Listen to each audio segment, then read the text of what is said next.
those lines, I am entirely in your service. Okay. And I actually have some information to share with you. Okay. And I can offer some perspective on things Excellent. well beyond astrology. I'm excited. I'm so excited. Well, you've been told to reach out to me for different reasons. Yes. Yeah. Yep. And I just, you know how you put things off? I meant to do it the last time we did a video together and then, whatever life. And this time I was like, nope, I'm doing it right now. I'm in a better position to help you now, actually. So it's better that you waited. Oh, good. Good. Good. So I'm going to let you ask questions. I'm not going to take over too much of the conversation. Whatever So it is that's on your mind, let's. I only know like base stuff about the chart and stuff, about like, my sun, my moon, the planets. I know a little bit about that. But like when the graph, I don't even know what it's called, that I was sent, like everything's in the top half of it. Yeah. And I don't know what that means, but I feel like it's interesting. Everything you have Neptune on the bottom part, and then you have Chiron on the bottom. Everything else is on the top. It's a good observation. So if it's on the top part of it, it means you're called out to the world. So if you have gifts and talents, and in the context of being a light worker or being of a higher vibration, which is the entire universe is governed by vibrations.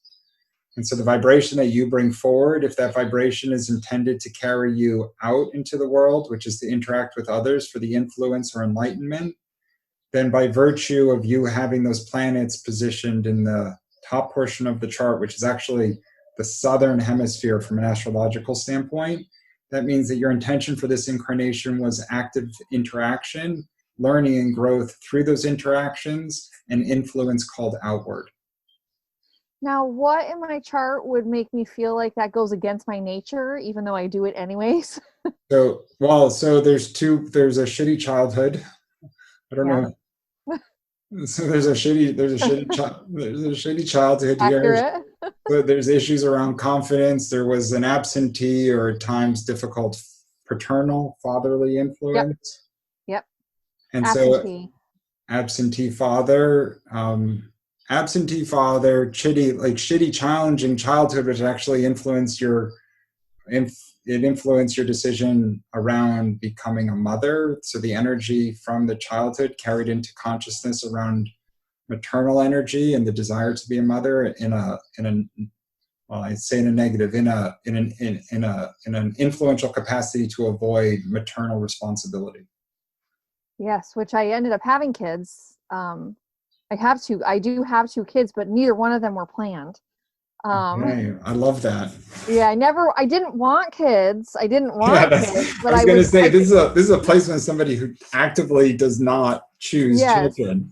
Yes, and so I ended up having very good maternal instincts, and both my kids still live at home. I have a 14-year-old and a 21-year-old, and I also raised my husband's kids from 8 and 11, and they're now 26 and 29. So I did really well, I think, in spite of my maternal So this placement doesn't mean you couldn't be an amazing mother. It simply means that the wounds from your childhood linger and they enter into your consciousness and make it difficult for you to seamlessly grow into the joy that is being a mother. Yeah, and I have this thing, like my sister works in an elementary school, but kids make me so sad.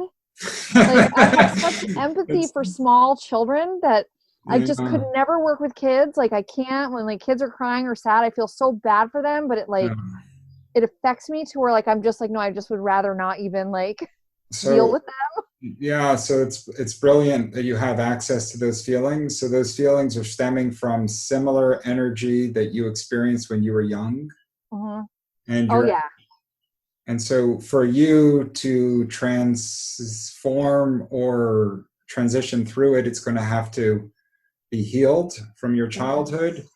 It is reaching a point now in your chart where you're going to have a particular advantageous position by which you can heal through it. It's the reopening of the wound, which is just greater awareness of it so that it can be properly healed. It's a few years off still, but it is forthcoming for you. My mother is a Gemini. Give me the parents' birthdays. Your mom's a Gemini. Yes, she was born June 2nd, 1950. And your father? My father was born September 24th, 1949. Libra, so heir parents, both. Yeah, which is tough because you're both, your conscious and subconscious are sitting in Scorpio. So your default disposition is you take words seriously, you're Yo, sensitive to criticism, and yes. your intention and your call is to go deep, particularly around emotionally sensitive matters and transformational energy, which is the discovery of such matters so that you can properly illuminate the pain and bring it to the surface. If you were raised by two heir parents, their default disposition would be the exact opposite. Yeah. Energy. Yeah. Yep. And I do take words very literally. Like and I know that, and it's been a challenge in my life from time to time. Can frustrate my husband a bit. So tell me more though about the childhood. And was your dad completely absent, or was he there for a bit and then disappeared? So my parents divorced when I was probably 4. Yeah, because it shows a likelihood of experiencing the absence of a father at an incredibly early age, as if you were Yeah. aware of his absence from when you were aware that he could be there. Yes, and that's what it was. I probably saw my father maybe 2-3 times a year, really for the rest of my life. Even still, he's a very nice man, and he was never abusive. He's much more emotionally available than my mother, but he was not physically around. Yeah. So I don't really know him very well. I did live with him for a brief period of time when I was 18, and that's the most I ever spent with him. No, it wasn't intended to be there for this incarnation. Yeah, I'm not surprised. I just because of how it was. I mean, really, it was twice a year maybe for most of my life. He wasn't intended to be there, and you weren't intended to be given an environment by which you could be fun, playful, and just kind of endlessly like that chatty Cathy child who just wants to like share everything on their mind. Yeah. It wasn't supposed to be that atmosphere for you to be raised in. No, and it definitely wasn't. So those are karmic energies, which are really just past, sometimes they're past life. In this context, it's just speaking to the energies that were denied for this incarnation to help ensure that you would end up moving along a certain trajectory. That's all it is. And it has to be properly, you want to obviously do the work to, as you are, to heal it. But this was all part of the pre-incarnation planning. Yeah. Yeah, and I really do believe that, and I believe I have the parents I was meant to have. My mother's still difficult. She's really, for what I know of Geminis, really the traditional twins, the two personalities that you just don't know what you're going to get, kind of. No, and the Energy. The Scorpio thrives in a predictable, consistent, communicative environment. The Gemini thrives in an erratic, unpredictable, oftentimes contradictory environment. Yes. Yes, and my sister's a water sign too. She's a Cancer, so. Give me your sister's birthday. Her birthday is July 20th, and she was born in 72. She's right on the cusp, though. Yeah. Let me just bring it up real quick. Sure. I'm going to start pulling some of this together for you. I'm going to give you just because of what you're here for, I can give you a little bit more framework. The chart is just one tool of many. Okay. And I'll start to give you a better understanding of this incarnation for you. Yeah, your sister's, she's got 2 days. I don't know what time she's born, but Cancer doesn't transition until the 22nd. So she is a Cancer, which is fortuitous. You have a healthy relationship with her. Yes. Yeah, yes. you guys could bond together, which is really important. Yes, yeah, and we do. We have. And you're marriage minded, and your relationship capacity would have strengthened as you move through your 30s. Yes. Yep. Yeah, so I don't know if I ever told you, I'll just tell you this really quick. My husband, which actually we're technically divorced, kind of a weird situation. But we've been together since I was like 24 years old, so like 18 years. Okay. And we were married for like 13, 14 years, and we divorced. And so it's very strange. We were separated, divorced, and back together within 1 year's period of time. And that was about 2.5 years ago. Actually, we're coming up next week is our third anniversary of our divorce. That's so funny. Are you better as a divorced couple? We live together. We've been back together, living in the house together almost 2.5 years ish. Yeah, but do you feel that you did better divorced and living together than you did married and living together? It was really weird. He always makes a joke when somebody asks like if we ever fight. He said, "Yeah, we had one really big fight," and that's what it was. That's perfect. What's his birthday? No, not October. August 25th, 1970. Okay. You may hear my stomach growling. Sorry. You okay? Oh yeah, no, it's just I do some intermittent fasting. Okay. And I didn't fast yesterday, so when I do the next day, I start to get hungry around 11, and then it'll pass and I'll eat about 2. So Gotcha. Yeah, I mean you're married to Virgo, which is good for you. I mean, in some ways it's good for you insofar as there should be a degree of integrity and responsibility. The Virgo can have some nitpicky qualities. It sometimes can be a little too risk adverse. It can, yes. It can create too much prudence. But if the environment that you were raised in with an absentee father and then an unpredictable, unreliable, hyper-communicative Gemini mother, the stability of being with a Virgo would probably create a necessary offset for you to feel held and to allow you to go further down this path, which is what's really calling to you in this incarnation. Yeah.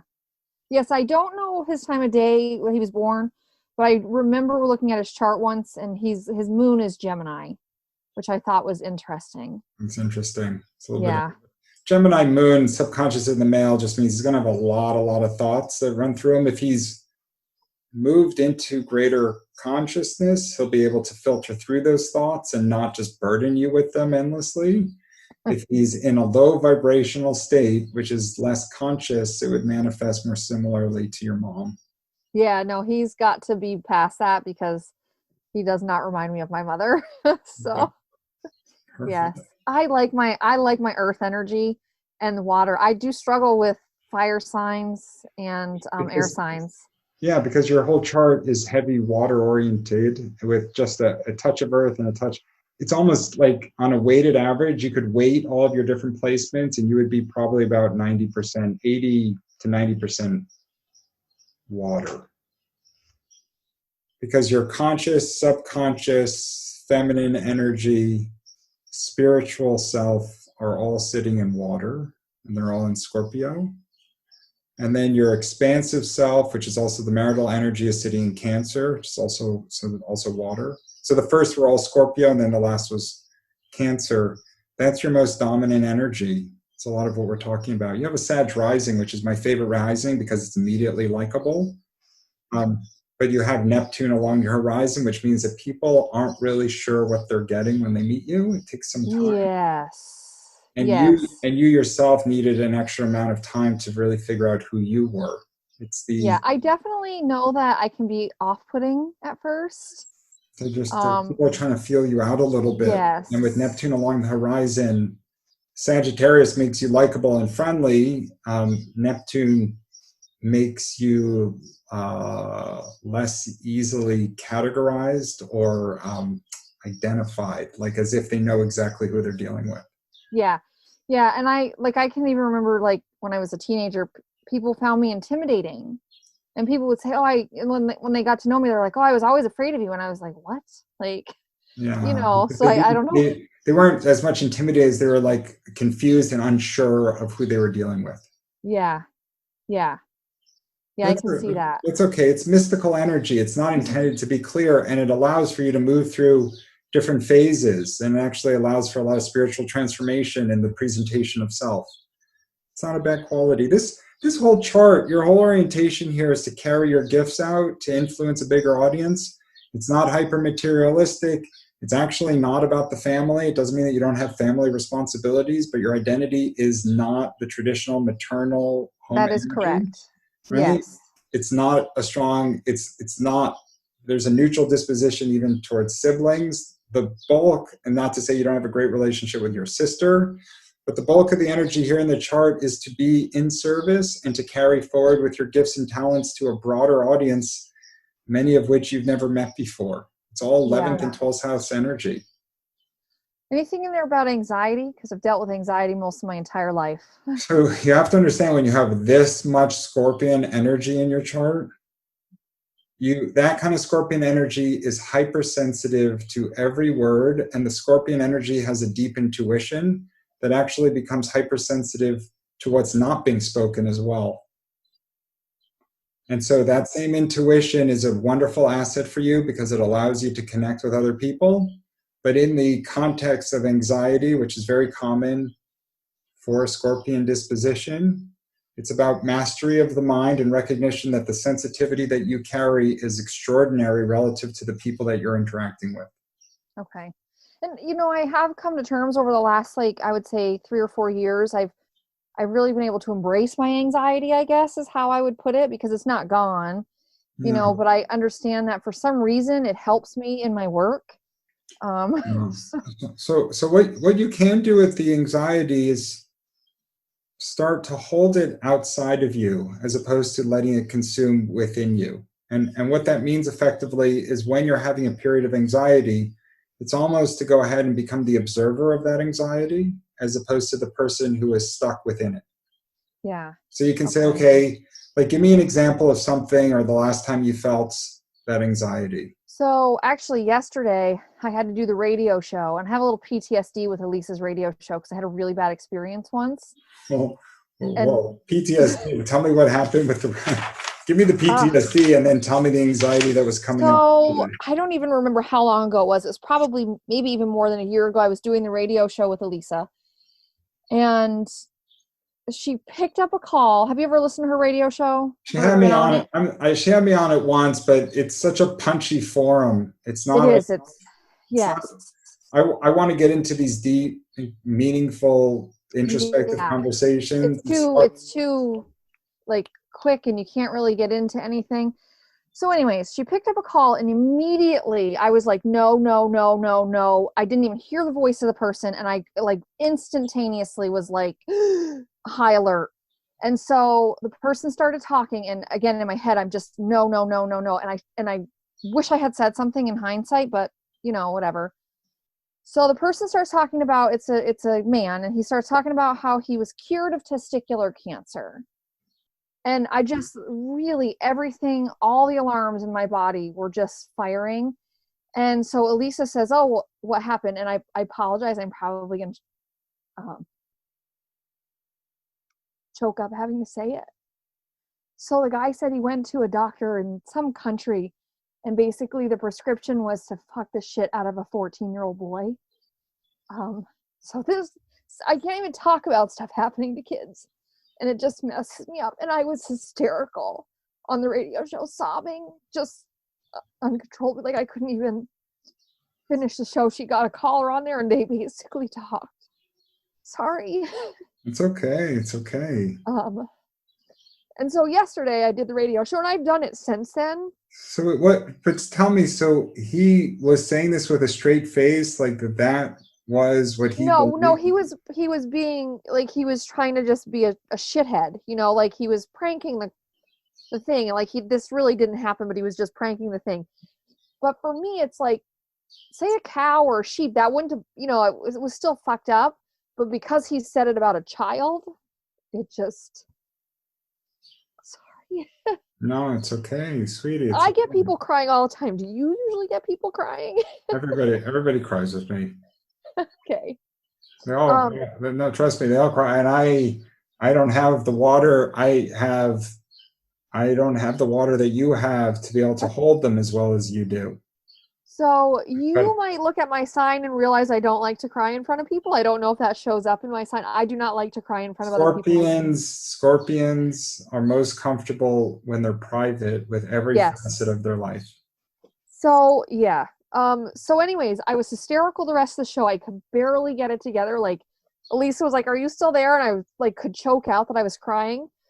And so, like I said, I've done the show since, but something set me off yesterday, and I had to actually take I have a prescription for propranolol, which for performance anxiety, which I never take anymore. I had to take one yesterday. I just couldn't get out of the cycle of it. Yeah. Ugh, so, but I don't usually have days like that anymore. But every once in a while, something will trigger it, and I'm better at recognizing now what triggers it Yeah. um, than I used to be. And I, like I can do the breathing and get myself out of it. But yesterday I just couldn't. And even with the propranolol, I was like, I don't know if I could have done the show yesterday had I not taken it. Like I could still feel the anxiety. But it's okay. It's okay. Like, this is your message, is that it's okay. Like, you can take a day off from the show. You can be full of anxiety. You can relax for a bit. Yeah, I had a really hard time with canceling things. Because you don't want to disappoint people the way you felt so disappointed. Yeah. Yeah. You have Damn a you. natural. What's that? I said, damn you for making me cry. I know No, you didn't make me cry. It was me. cry. Stop Just, resisting the tears, I sweetie. know. You hold everybody else's space. You're okay. Yeah. You're okay. Something No, I need to this work is on. part of your journey, is to go into those emotions. Part of your journey is to be okay with those overwhelming emotions and to let them come out. Yeah, I really have a hard time being vulnerable with other people. I get it. It wasn't an atmosphere that was natural for you growing up. It hasn't been an atmosphere since. Your Virgo husband will talk to you intellectually all day long, but he's not going to go ahead and hold your heart the same way.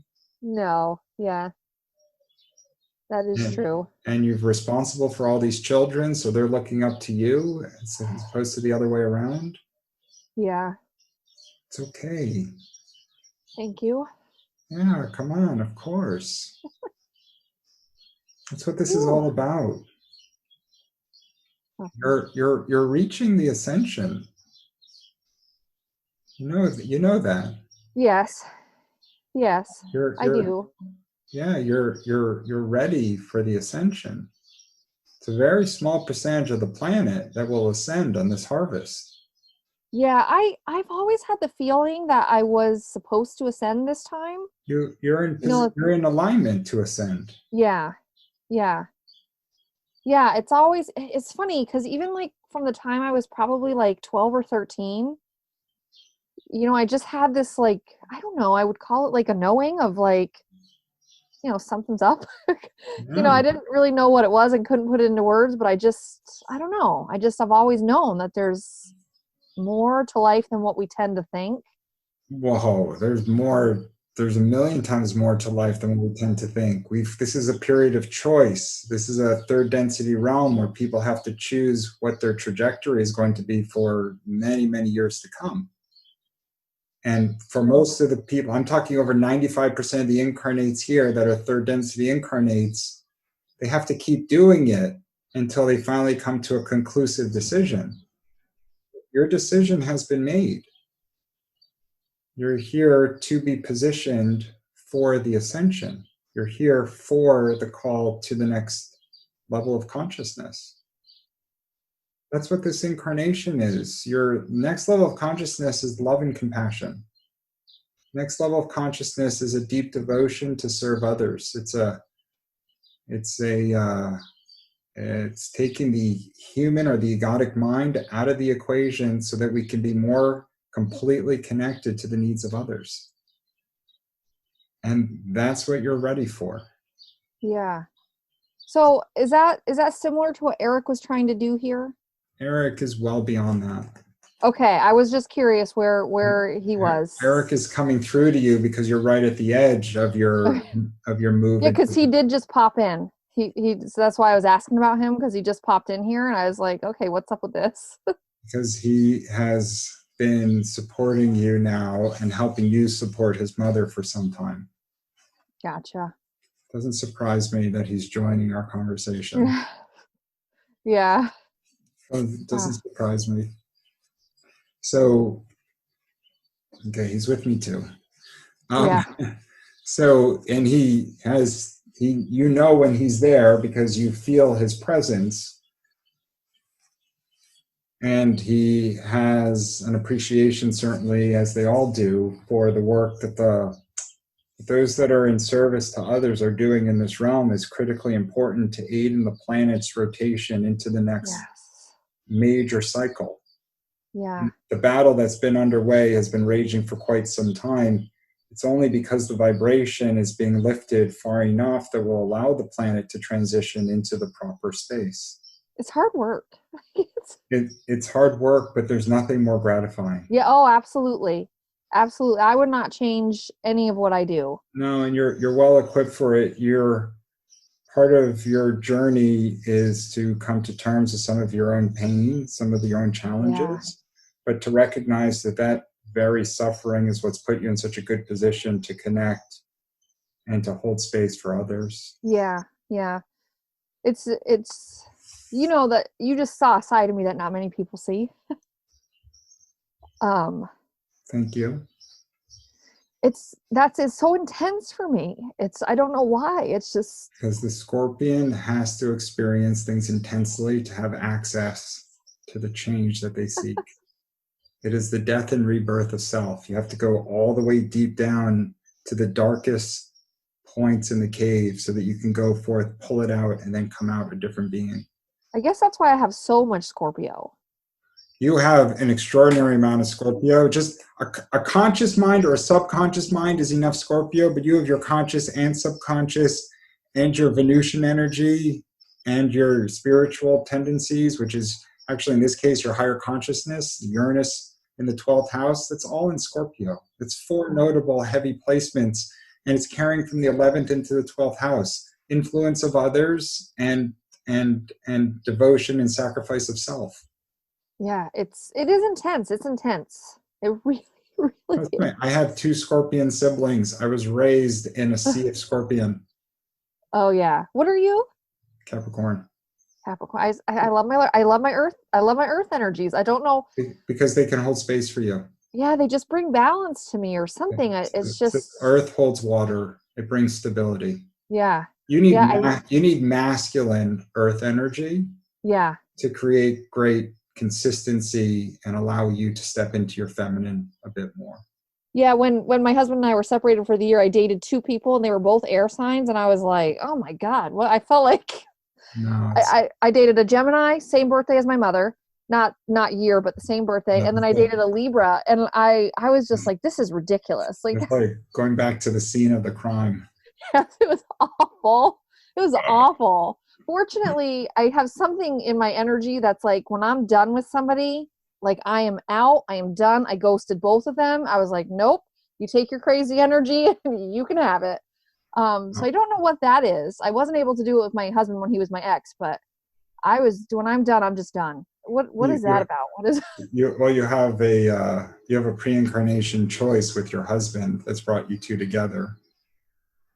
You have, I mean, it's in the soulmates. The term soulmates gets conflated because we think of soulmates as if we're like supposed to be perfect together. Soulmates just means that your soul's pre-incarnation chose to do this dance, which is probably a dance you've been doing for many times. Yes. So I probably lean a little bit more towards your belief on soulmates and what other people think. People get caught up in the terminology or the vernacular. Yes. There's basically a handful of different types of I've studied all the different types of relationships. I've reflected on my own relationships. I have what I feel to be a fairly good handle on it. I always want people to go past the term and just see the essence of what I'm describing. Yes. So you have these bullshit relationships, which is what kind of you're talking about, these Geminis, the people that will just come and go from your life. It doesn't have to be romantic. It can be anybody that shows up, doesn't leave any type of indelible mark, is largely forgettable, is in their own world, gives you an opportunity to kind of reflect on where you want to be going, but are otherwise just there for the moment. You have karmic relationships, which is some type of debt has to be repaid, And Yep. you get into this karmic wheel where two people are tit for tat, always trying to change each other. And eventually one of them has to elevate their consciousness and move to a state of acceptance and oftentimes service so that they can break that dynamic. Yeah. It's Yep. actually, it's easy to describe. It's bizarrely incredibly hard to do. Yes. My parents fought for 20 years and then they haven't talked for 30 years, whatever it is. Yeah. I've seen couples with their lawsuits and their Oh, craziness. animosity. They Yeah. can't get off the karmic wheel. Yep. Yeah, And that's a tough one. That's a hard one to break or they to. deliberately incarnated to have an opportunity to break it. Yep.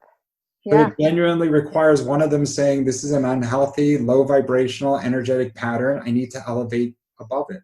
Yeah, what I say about the karmic relationships, like how it's been put to me, is that what happens is because we're humans and humans are repetitive creatures, that sometimes even when the karma's balanced, we just keep doing what we've been doing because humans are habitual. I know, but that's a comfort zone, which is not just a human habitual quality. It's oftentimes a soul imprint that gets carried forward, and Yeah. it's not maximizing the incarnation.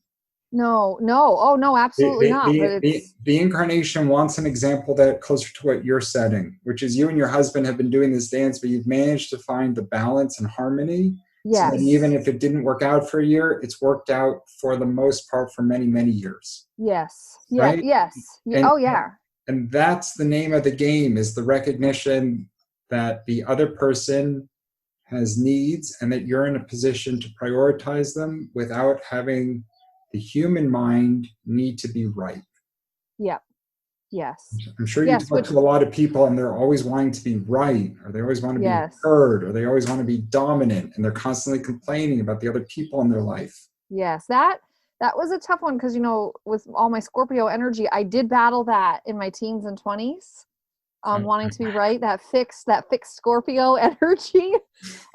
Scorpio sees the flaws better than any other sign, and the kicker Yes. is that the Scorpio is spot on right.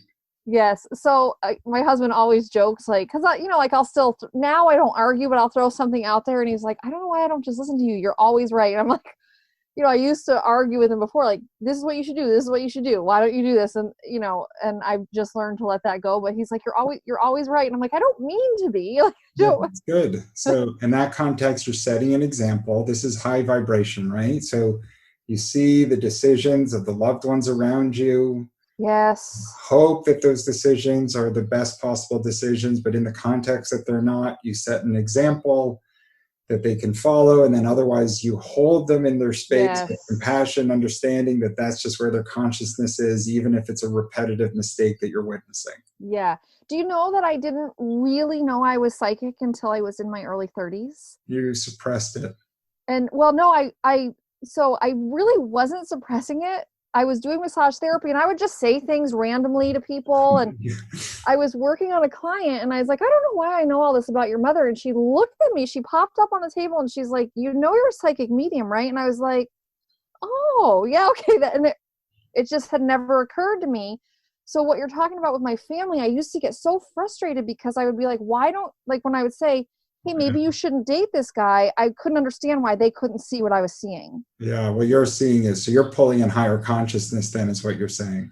Yeah. And Which, I just never knew that it was any different from anybody else. that's very funny. Yes. So that knowing is in a position to get quite a bit stronger. Yeah. I do have a question because this is something I have always felt like didn't, like, since I got doing this for a career. Like, I went to college for accounting. Like, I'm very good at math. I'm very mathematically minded. And I always thought that was kind of contradictory to what I do for a living now. No. Um, It can be seen as contradictory in that regard, but you can have an incarnation with many gifts and talents. okay. Yeah, just like when people find out that I, went to school for accounting, I never did it for a living. They're like, that's weird. Your long-term career, your daily work house and your long-term career house are both in Earth signs. Oh, So okay. your daily grind is in Taurus, and your ambition, long-term planning is in Virgo. Interesting. So you would have been able to find a career that had a lot of consistency. Yeah. You can take that same consistency to managing your client workload now. Yeah. Yeah. Well, I will say, because I know a lot of other psychics, and I definitely tend to lean towards a bit more of a business mind with the spiritual gifts than most of the Yeah, psychics sure. I know. So that I feel like that creates balance in my life for me. I'm, Um, I'm sure it does. And to be frank, with a Virgo husband, there's going to be a bean counter in the house. yeah.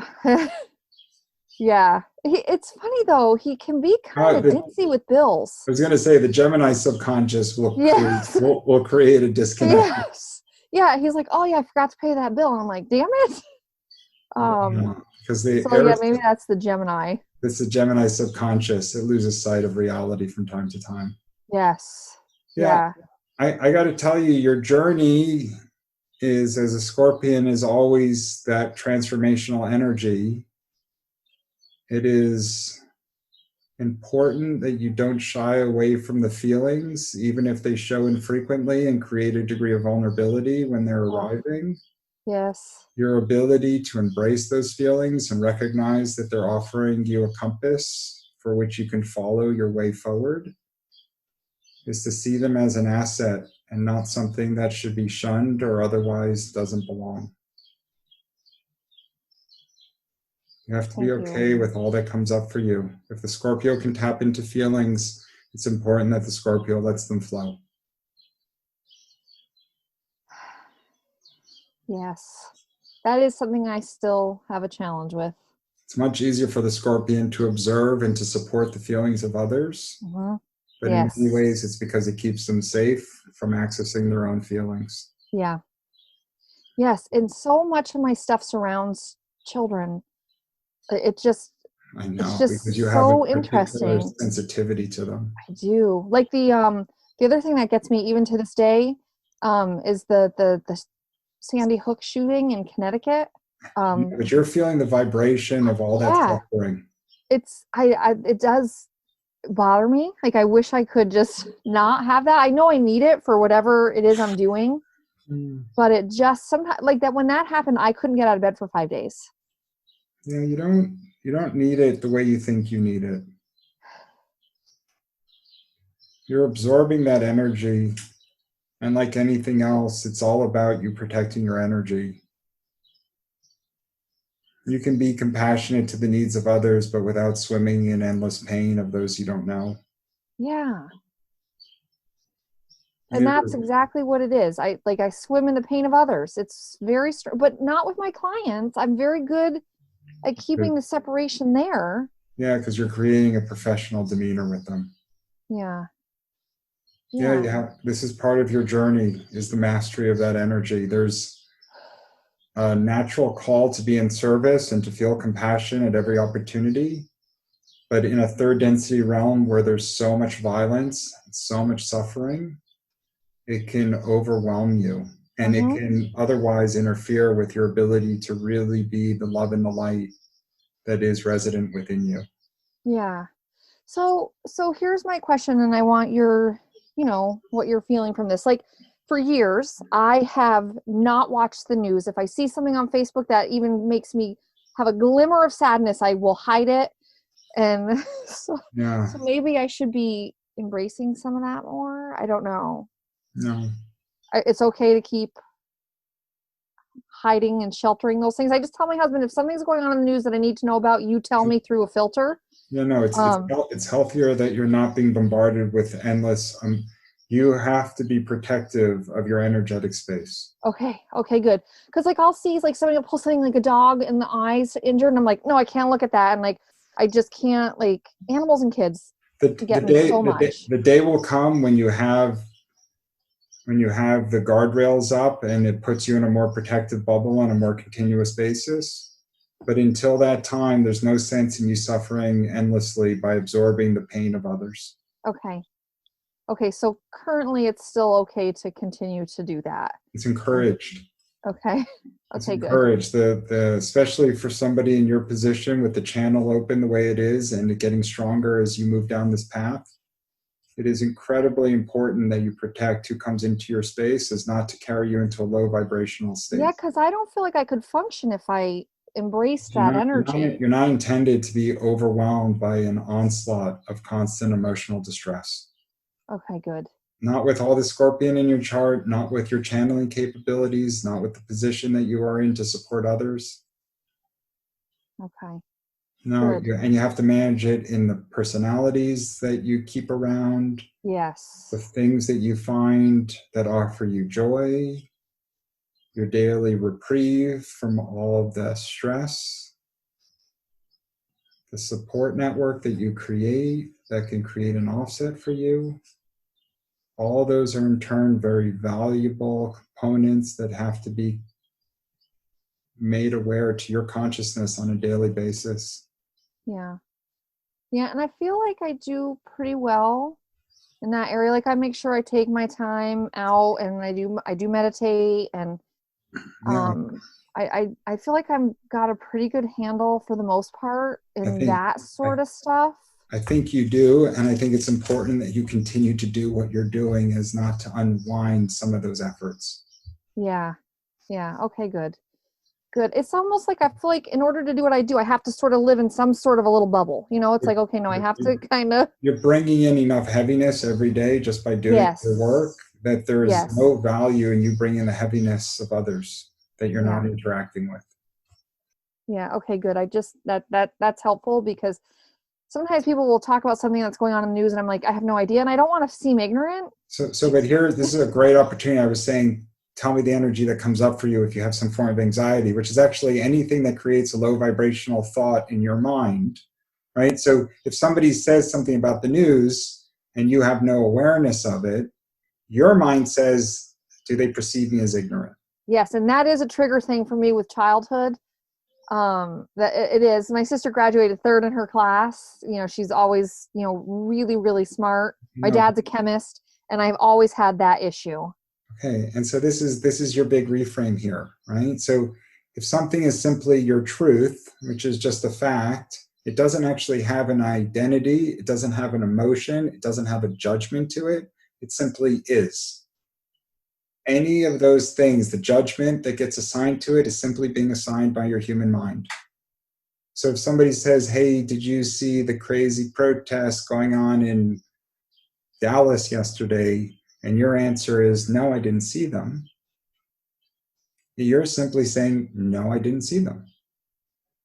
If you go and say, wow, they're going to think I'm ignorant because I didn't watch the news, then that's an opportunity for you to say, wow, look at how my mind immediately goes into a state of self-criticism. And to be frank, if you tell me, Allan, I don't watch the news at all, my mind says, wow, I'm going to connect with her even better. Okay. That is helpful. And that's just, I know it's baggage that I've carried with me. That's okay. Yeah. Scorpion wants everything to be really intense and important, and it's not. It's okay. Yes. Like if you never hear anything else or my voice ever again, it's okay. It's okay. Let that Yeah. just run through your mind. So whatever is your journey, whatever is your truth, everything that is true is okay. Right? Anything that comes after it when it's low vibration, which is criticism, contempt, judgment, shame, guilt, aggression, and anger, those are all the human manifestations of you believing that you're less than. You believing that you're not worthy. You believing that somebody's criticizing you. You believing that something has to change. And even that is okay too. Your Right. responsibility is simply to become aware when your human mind is creating those thoughts. Yes. I will say my husband is very helpful in that area of just like very accepting of everything that's happening and everything that's going on. And he Perfect. kind of has a like, fuck it, like attitude. That's, you That's know, that's the detached Gemini. yeah. And so he has But, been helpful for me in that regard. It's like, you know what? It is what it is. Like, we'll deal with it. So, and you will deal with it. yeah.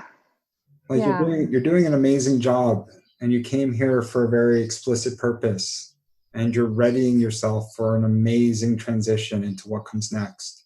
Yeah.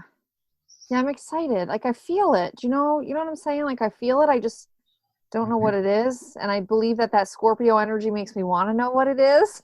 Well, every sign wants to know, just in different ways. Yeah. Scorpio's Yeah. curiosity sometimes is because they don't want to feel vulnerable, and they feel vulnerable when they don't know. Yeah. But the Yeah. Scorpio, high vibrational Scorpio, is looking for opportunities to oftentimes to grow, and then it becomes like the civil justice warrior. It wants to take what it knows and wants to help others move through their own pain. Yes. Yeah. And I definitely have a drive for that. Helping other people. Um, so that keeps me going in those moments where I just want to crawl into a hole and not come out.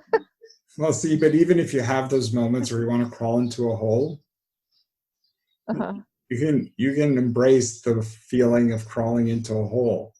Yeah. You have to come out, but in the moment, if you're crawling to the hole with the belief that you're never coming out, you're going to Yeah. feel like, all right, I'm going to let my mind believe that I'm never coming out of this hole. And then Yeah. you're going to get the hunger pains because you're on an intermittent fast day. You're like, all right, All right, how'd it go? How'd it go? Yeah. Lost you. Oh, wait, I lost you. Like I lost you for like 15 seconds. okay, what did you hear? I, s- I said, is there anything else in my chart that you see? And then I heard nothing. Yeah, so there's always more in the chart that I see. You have to keep in mind when you have such a disproportionate focus on a singular energy that's concentrated in just a couple primary houses. It wants, in that case, mastery of the energy that is so dominant in your incarnation.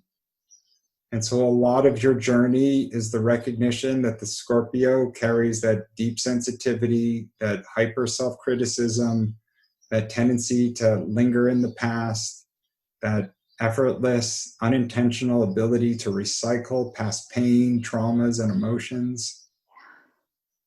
Yeah. Okay.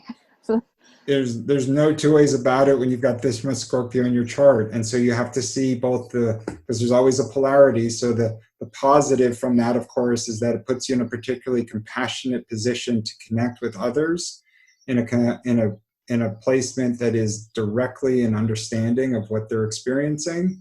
The negative, or the flip side to that energy, is that you can become too stuck in the heaviness yeah. of your own reality. Yeah, like bogged down. Yes, and I have had periods of that.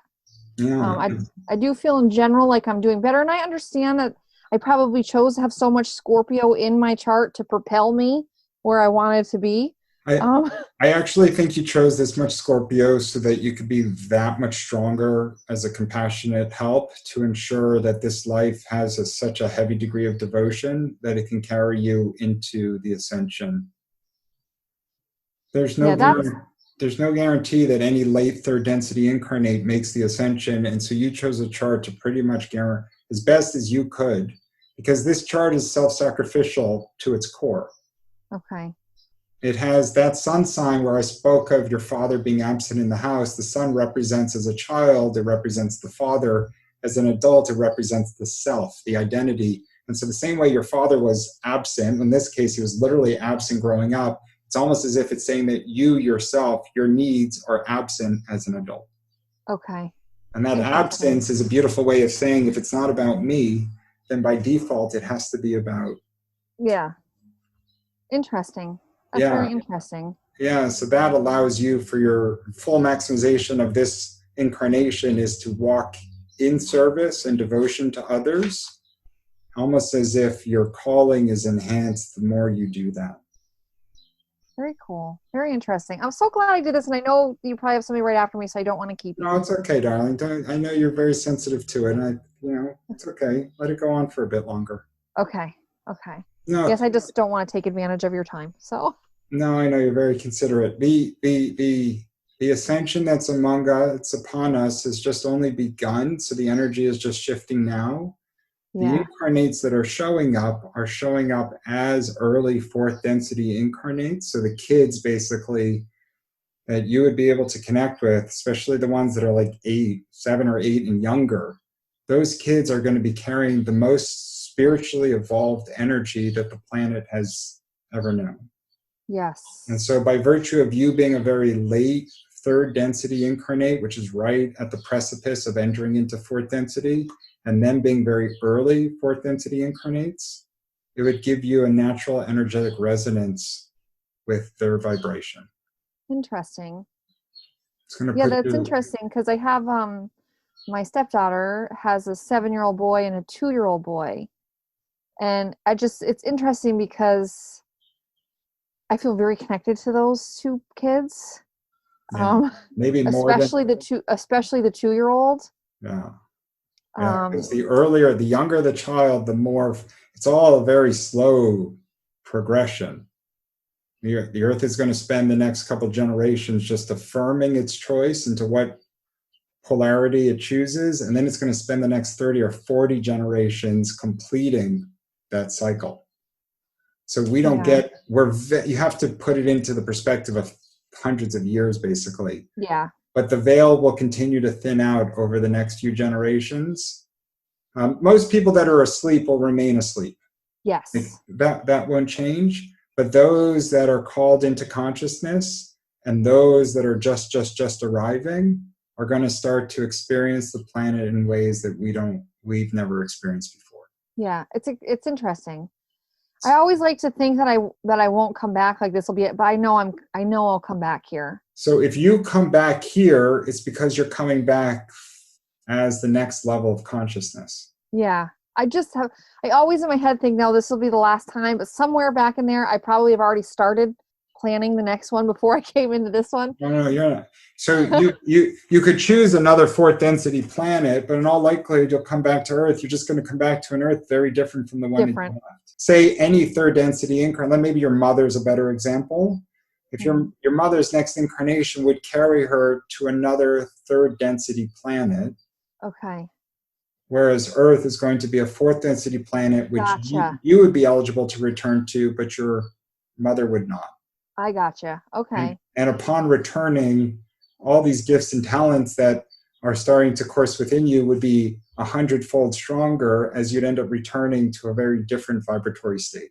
Okay, that makes sense. Because I know that some souls choose to stay on the other side, not necessarily incarnate, but do work from over there. And I'm like, nah, I kind of like the idea of incarnations. You can't be nearly as impactful, and you can't shift your own vibration if you're not incarnate. Yeah. So you have the discarnate state where you have awareness of everything, but you have to come into the laboratory to actually test it all out. Yeah. Yeah. And there's something about life and incarnations that I really enjoy and I really quite like. And I'm like, I'll do it again. You're doing better. You're your own worst critic. You're doing really very well. I appreciate that. Thank you. I tell you, and I'll give away my secrets just because you're a fellow light worker. So I have access to a few very powerful channels, and there are, before a discussion with somebody, especially somebody that I think is in need of some more meaningful discussion, I'll tap into one of these channels just to get a sense of who it is that I'm talking to. Okay. And then, of course, my intuition turns on and everything else starts to come together. And so you did that today? Of course. I wanted to guide you and hold space for you and allow you to tap into the feelings that feel so suppressed, even if you're not even consciously aware of how suppressed they are. The more you allow those feelings to bubble to the surface, the sooner the transformation will happen that will allow you to finally get past some of that pain. I am in a position to be kind of ready for that. I believe that's probably why I reached out to you. I keep saying my internet connection is unstable. Can you hear me? Yeah, you froze for a second. Am I back? Yeah, it's okay. The entities come to, I forgot to wear my necklace. The entities come to hang out. Yes, they do. They really do.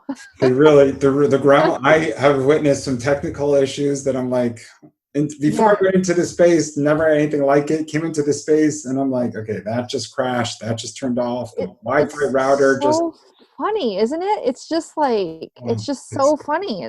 Sometimes I'm just like, okay, whatever. Like, well, it's a short story, it's a French short story, but there's this line and it translates to that the most beautiful trick the devil ever pulled was convincing man he didn't exist. Yes. And really, it's not the devil the way we think of the devil. It's all the minions. It's all Yes. the entities. There are a lot of them that float around and energetically interfere with our path. Yep. Yep. Absolutely. Yes, I don't believe in the devil, so to speak, but the lower level energies, the energy vampires, that kind of stuff for sure. That's a lot of it. So, but anyways, what I Yeah. was saying, and then we can sign off, is that the more you're able to access those feelings that are just sitting under the surface, if you will, Hmm. if the Scorpio gains the confidence to allow them to come out and then to embrace them without any judgment, without any negativity, without any suppression, to just allow the feelings to flow, it's a big step into the right direction for the transformation that they desire. Excellent. And, and Thank if you. and if you have to find the right venue, there's few people in this world that can offer you that forum, but find that forum, find that venue, because it's hard for, especially for the Scorpio, it's hard for anyone to do it alone. The Scorpio will call bullshit more than any other sign. Yes. Yes. And so the Scorpio really needs to be in the right atmosphere for them Yeah. to open up their heart that way. Yeah. And Oh, that I and can that see that. and that traditionally has not been part of your landscape. No. No, it has not. Yes, it's one thing I find very frustrating because I can tell when people are lying to me. It's good. Um, You wouldn't want the other way and around. clients, and I just let them lie. I've gotten to the point where I just, if somebody's going to lie to me, I say, okay, that's fine. What? They're But not ready to, they're not ready to they're face it. not ready to face it. Yes. I know it's unfortunate because you can't really help them until they're in an honest state. And if they're not ready Yeah. to go to an honest state, that means that they're lying to themselves, and somehow their ego is so vulnerable that they're not really ready to face the truth. Yeah. Sad, but It's the until journey. they are, It's nothing, their, yeah, there's nothing can be just done. yeah, it's just their trajectory. Yep. Yes. Well, Darling, I'm this so was great. grateful for, yeah, thank you. I appreciate your time and your insights.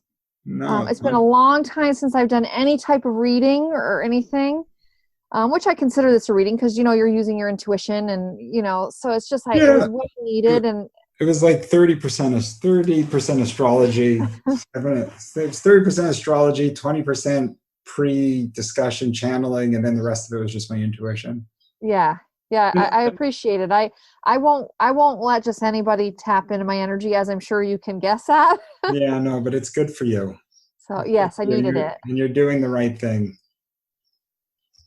Yeah, I think somebody has to remind you more often that you're doing a great job.